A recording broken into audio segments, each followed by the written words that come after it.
तो hello friends, मैं हूँ माझीनौकरी.com।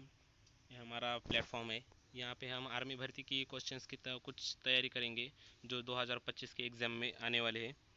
सिर्फ यहाँ पे हम इम्पोर्टेंट क्वेश्चंस की तैयारी करेंगे जो कि हमें पता है कि जो आर्मी भर्ती में आते हैं, जो प्रीवियस ईयर से बनाए गए हैं, उनको ही हम शुरू करेंगे।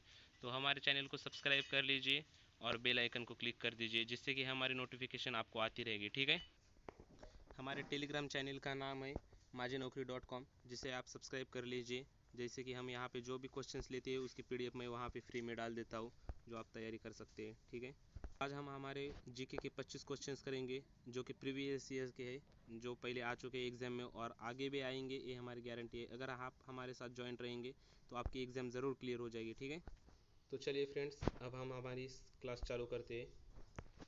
तो क्वेश्चंस अगर आपको पसंद आते हैं तो हमारे चैनल को ज़रूर सब्सक्राइब कीजिए और अपने दोस्तों के पास शेयर कीजिए, टेलीग्राम के साथ ज्वाइन हो जाए। ठीक है। तो चलिए शुरू करते हैं हमारे पहला क्वेश्चन के साथ। हमारा पहला क्वेश्चन है, भारत के राष्ट्रपति कौन है? ये सब तो आपको पता ही होगा कि भारत के राष्ट्रपति कौन है। द्रौपदी मुर्मू है। ठीक है। द्रौपदी मुर्मू जो है वो 14वीं राष्ट्रपति है हमारी, और जगदीप धनखड़ जो है वो उपराष्ट्रपति है। ठीक है। नरेंद्र मोदी तो पंतप्रधान है, ये तो आपको पता ही होगा। आप सोच रहे होंगे कि इतने आसान सवाल आते हैं कि आर्मी में, तो हाँ भाई, ऐसे ही सवाल आते हैं आर्मी में। ठीक है।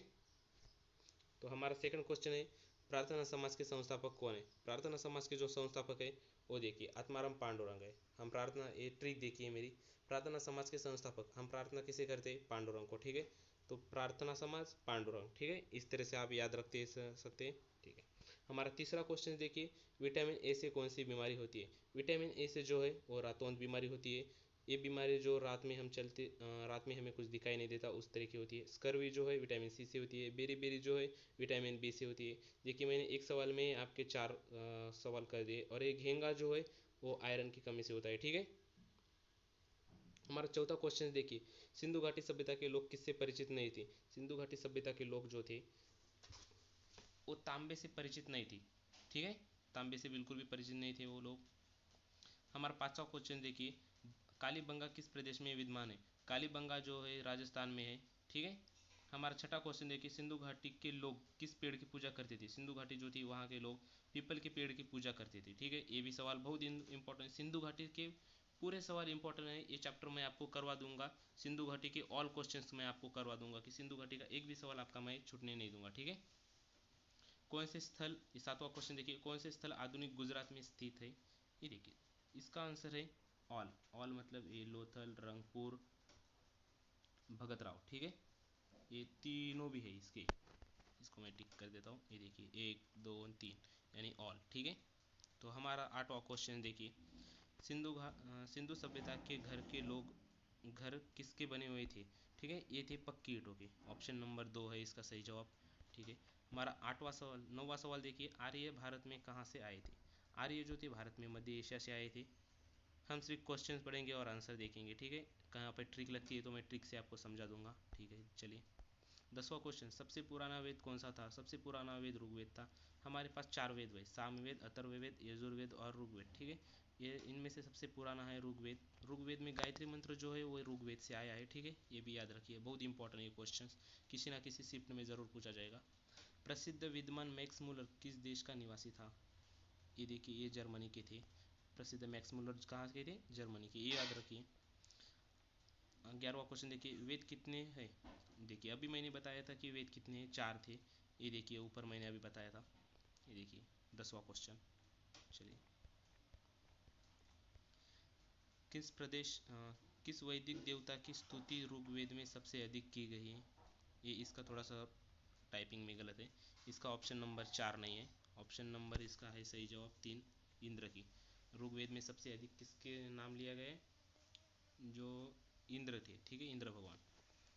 13वां क्वेश्चन देखिए, ऋग्वेद में गायत्री मंत्र किसे समर्पित है? मैंने अभी बताया था कि ऋग्वेद में से हमने गायत्री मंत्र लिया है जो समर्पित है सावित्री को। ठीक है। ये भी याद रखिए, ऋग्वेद का पूरी इन्फॉर्मेशन बहुत इंपॉर्टेंट है, आपको याद रखनी होंगी, चाहे कैसे भी रखो। ठीक है, चाहे रट लो।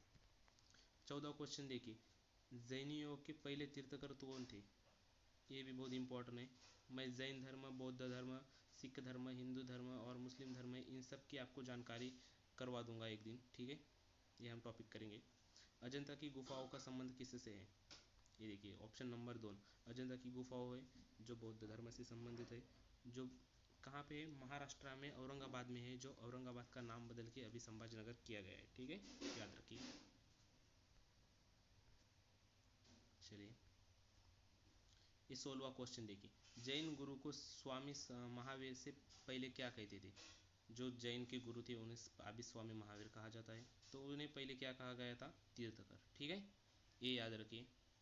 गौतम बुद्ध ने अपना पहला उपदेश डियर पार्क में दिया था, ये कहाँ पे था? देखिए गौतम बुद्ध ने पहला उपदेश दिया था डियर पार्क में, तो ये कहाँ पे डियर पार्क? सारनाथ में था। यानी उन्होंने कहाँ पे दिया? तो सारनाथ में। ये बहुत इंपॉर्टेंट क्वेश्चन है कि उन्होंने पहला ये डियर पार्क तो आपको नहीं पूछेंगे, पर उन्होंने पहला उपदेश कहाँ पे दिया? तो ऑप्शन में सारनाथ जरूर होगा। ये बहुत इंपॉर्टेंट है, इसको मार्क कर लीजिए। ठीक है, बहुत इंपॉर्टेंट है ये क्वेश्चन। ये देखिए 18वां क्वेश्चन, नालंदा विश्वविद्यालय कुमार गुप्ता द्वारा स्थापित विद्या एक महान केंद्र था, विशेष बौद्ध धर्म के लिए। किन के लिए? बौद्ध धर्म के लिए। ठीक है, तो चलिए हम अगला क्वेश्चन देखिए 19वां क्वेश्चन, निम्न में से सबसे पुराना वंश कौन सा है? जो नीचे दिए उनमें सबसे पुराना है मौर्य वंश। ठीक है, चलिए नीचे, मौर्य वंश का समय काल क्या था? तो उनका समय काल था 300 ईस्वी सन से लेके 184 ईस्वी सन। पहले के काल में जो ईस्वी सन था वो उल्टा जाता था, मतलब 400 से 300, फिर 200 आता था, फिर 100 आता था। ठीक है, आप कंफ्यूज मत हो जाइए कि मैंने ऐसा क्यों लिखा। ठीक है, गुप्त वंश किसके लिए प्रसिद्ध था? गुप्त वंश जो था वो कला और स्थापत्य के लिए बहुत प्रसिद्ध था। याद रखिए, इंपॉर्टेंट क्वेश्चन है। गुप्त वंश की स्थापना किसने की थी? गुप्त वंश की स्थापना जो थी वो समुद्रगुप्त ने की थी। ठीक है, फायान चीनी यात्री किसके शासनकाल में भारत में आया था? ये देखिए बहुत इंपॉर्टेंट क्वेश्चन है, ये किसी ना किसी शिफ्ट में ज़रूर पूछा जाएगा, याद रखिए। ठीक है, मेरी तरफ से इसे डबल मार्क ले लीजिए, डबल स्टार। फायान जो था वो चीनी यात्री था, और वो चंद्रगुप्त द्वितीय, याद कर लीजिए, कैसे भी रट लीजिए इस सवाल को, कि चंद्रगुप्त द्वितीय जो था उसके काल में ही फायान एक चीनी यात्री था, जो सबसे पहले भारत में आया था चीन में से। ठीक है, किसके समय काल में? चंद्रगुप्त द्वितीय। ठीक है, याद रखिए, उसी को विक्रमादित्य भी कहते थे। हमारा 24वां क्वेश्चन देखिए, भारत के नेपोलियन किसे कहा जाता था? भारत के नेपोलियन जो था उसे समुद्रगुप्त को कहा जाता था। भारत के नेपोलियन बहुत इंपॉर्टेंट है, आज तक एक भी ऐसी सिर्फ आर्मी के पेपर नहीं गया जिसमें ये क्वेश्चन किसी ना किसी शिफ्ट में ना पूछा गया हो। इंपॉर्टेंट है, और ये कालिदास को भी याद रखिए, इसे कहा जाता था भारत का शेक्सपियर। ये भी बहुत इंपॉर्टेंट है, किसी ना किसी शिफ्ट में पूछा जाएगा, याद रखिए। बाद में मत कहिएगा कि सर आपने बताया नहीं। ठीक है, 25वां सवाल देखिए, हर्षवर्धन साम्राज्य की राजधानी कहाँ पर स्थित है? हर्षवर्धन, इसकी राजधानी जो थी कन्नौज। ये मैं आपको एक दिन चैप्टर करवा दूंगा, ये बहुत इंपॉर्टेंट चैप्टर है कि किस राजा की राजधानी कौन सी है और कहाँ पे थी, और किस ईस्वी सन में उन्होंने वहाँ पे उसको राजधानी स्थापित की, ये सब मैं आपको एक दिन बता दूंगा। ठीक है, तो ये हमारे बेस्ट क्वेश्चन थे 25। इसकी PDF मैं आपको टेलीग्राम पे डाल दूंगा, टेलीग्राम की लिंक मैं डिस्क्रिप्शन में डाल दूंगा, टेलीग्राम ज्वाइन कर लीजिए, और ये PDF वहाँ पे आपको मिल जाएगी, जिससे कि आप रिविजन कर सकते हैं।